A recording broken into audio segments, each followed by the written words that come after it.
earlier we find the mode for ungrouped data, here we will find the mode for grouped data.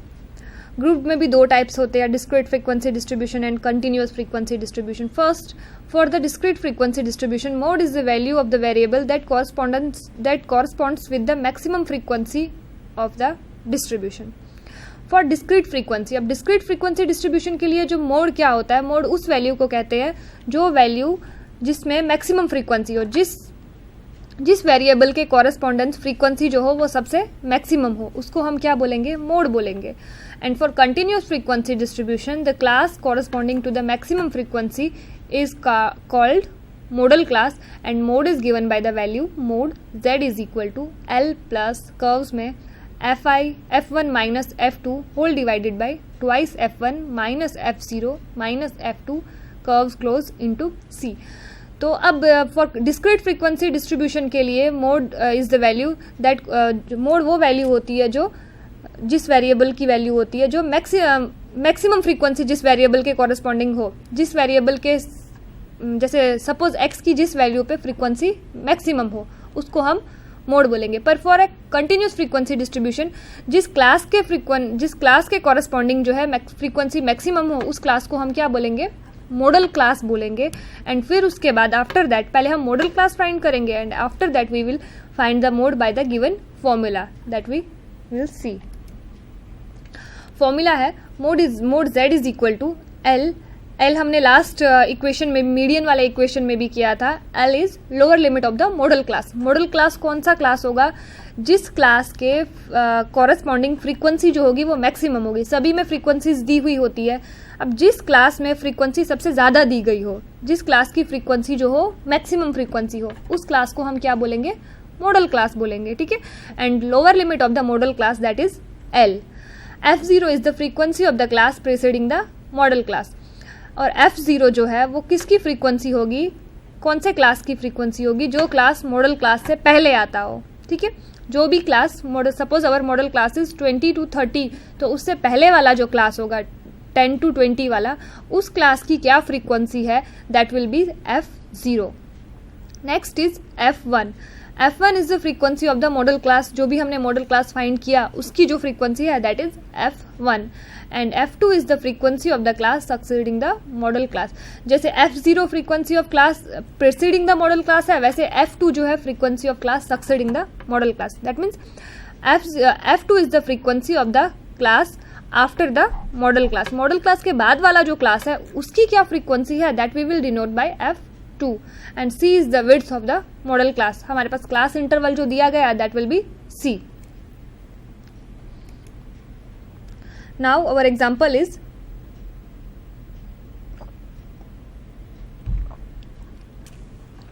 the following table shows the frequency distribution of children of 50 families. Find the mode of the distribution. ठीक है.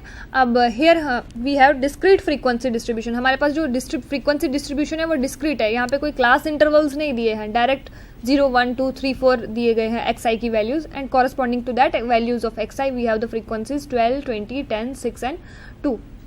So solution, from the given data we observe that the number of families having only one child are maximum. अब देखिए हमारे पास जो frequencies दी गई हैं, number of children, जिस फैमिली में 0 चिल्ड्रन है वैसी families we have 12 such families which have 0 children. And we have 20 families who have 1 children, and we have 10 families who have 2 children, we have 6 families who have 3 children, and we have 2 families who have 4 children. हम तो सबसे ज़्यादा हमारे पास कौन सी families हैं, 20 families हैं जिनके पास सिर्फ 1 चिल्ड्रन है, who have only 1 children. तो thus the corresponding to the variate value 1 the frequency is maximum. तो कौन से वैल्यू ऑफ x के लिए जो हमारे पास फ्रीक्वेंसी मैक्सिमम है, कौन से वैल्यू वेरिएबल के लिए मैक्सिमम फ्रीक्वेंसी है, तो variable for the value of xi is equal to 1. जब हमारे पास xi 1 है, यानी कि जिन फैमिलीज में खाली एक चिल्ड्रन है वो फैमिलीज की वैल्यू हमारे पास सबसे ज़्यादा है, 20 फैमिलीज है. तो इसलिए from the given data we will observe that the number of families having only 1 child are maximum, that is 20 families are who have only 1 child. Thus corresponding to the variate value 1 the frequency is maximum. For that value, for the value of 1 the frequency is maximum, so our mode z is equal to 1 child.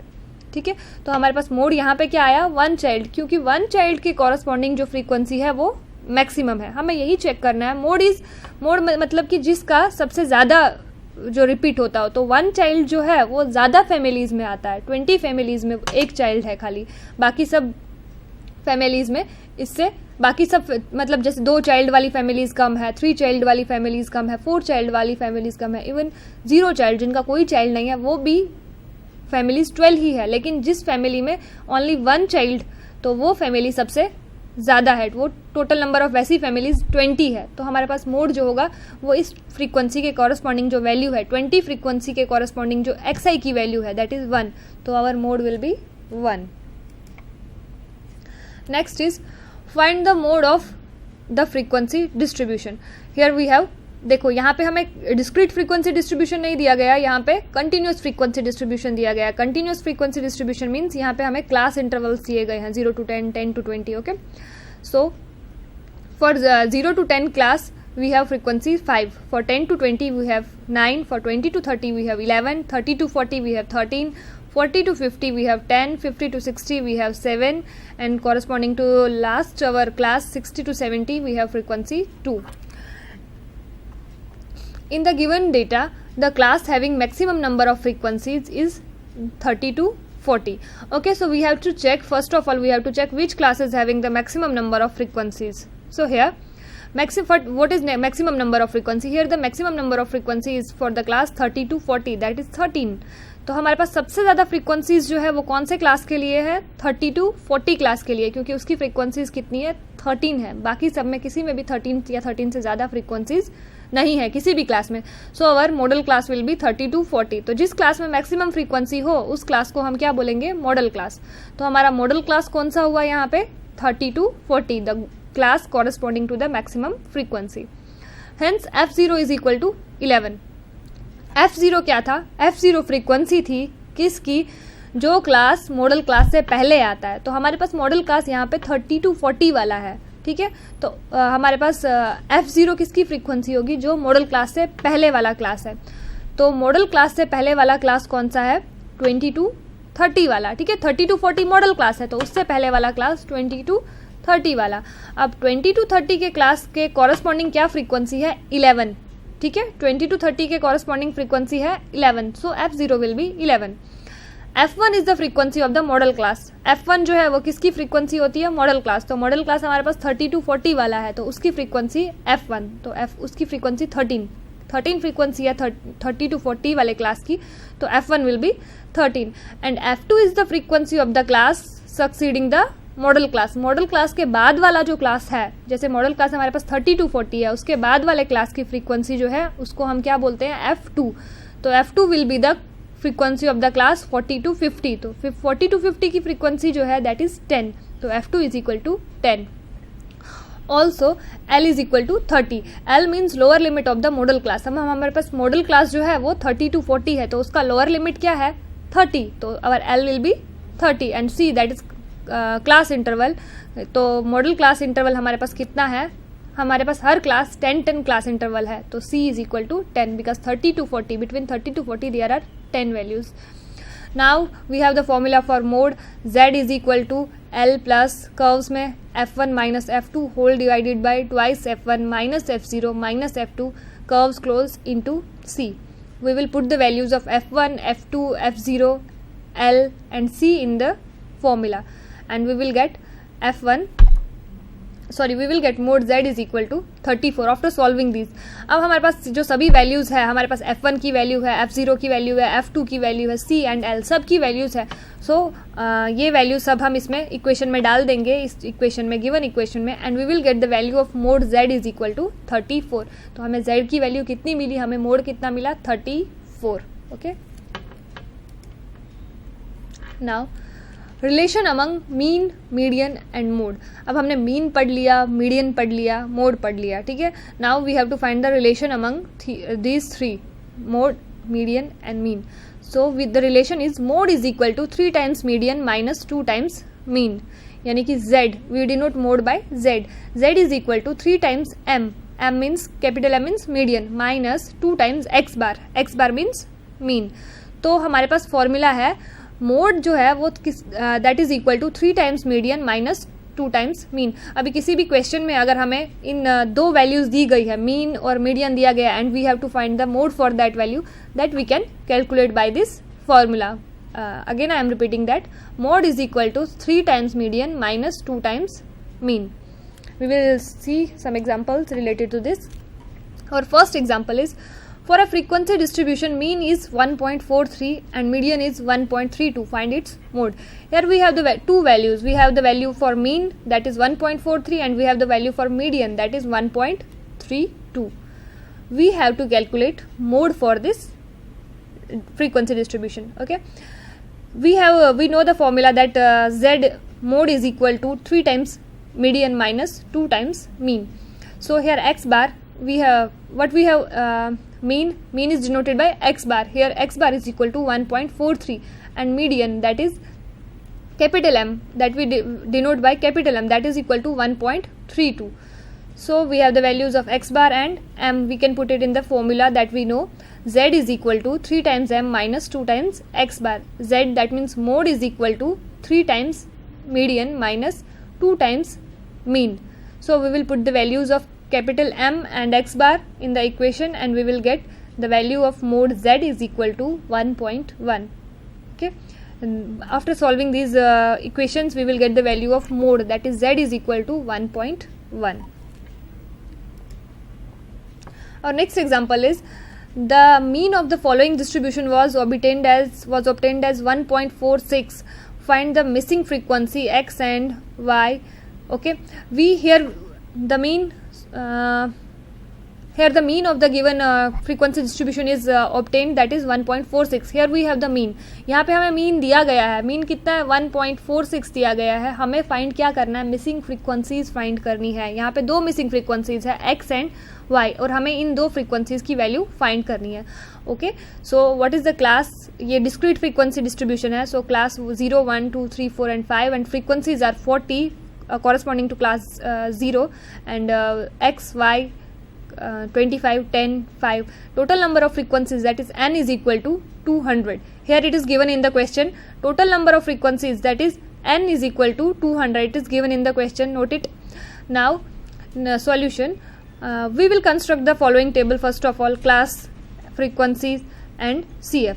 In the first column we write the class xi.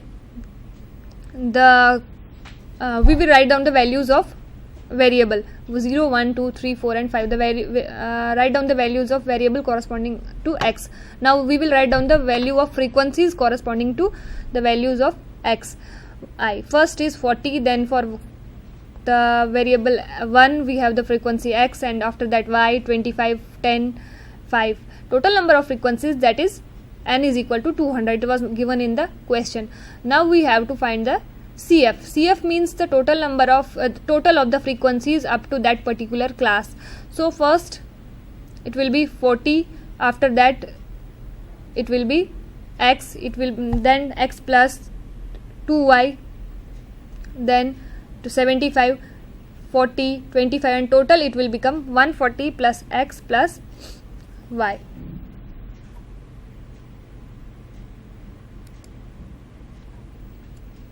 Now x bar is equal to sigma fixi whole divided by n, that is x bar. Mean का हमने सबसे पहले हमने formula पढ़ा था. Mean जो होता है that is equal to sigma fixi whole divided by n. So 1.46 is equal to mean हमारे पास क्वेश्चन में दिया गया है, that is 1.46 is equal to 140 plus x plus 2y. sigma fixi जो है that is equal to 140 plus x plus 2y whole divided by 200. So solving this we will get x plus 2y is equal to 152. इन सबको हम solve करते हैं. जो 200 है वो उस तरफ ऊपर मल्टीप्लिकेशन में चला जाएगा. तो 1.46 into 200 that will become 140 plus x plus 2y. After that उस 140 को भी हम लेफ्ट हैंड साइड शिफ्ट कर देते हैं. We will get 292 minus 140, that is equal to x plus 2y.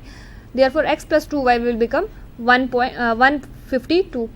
from the table we have n is equal to total number of frequencies from the table, that is 200.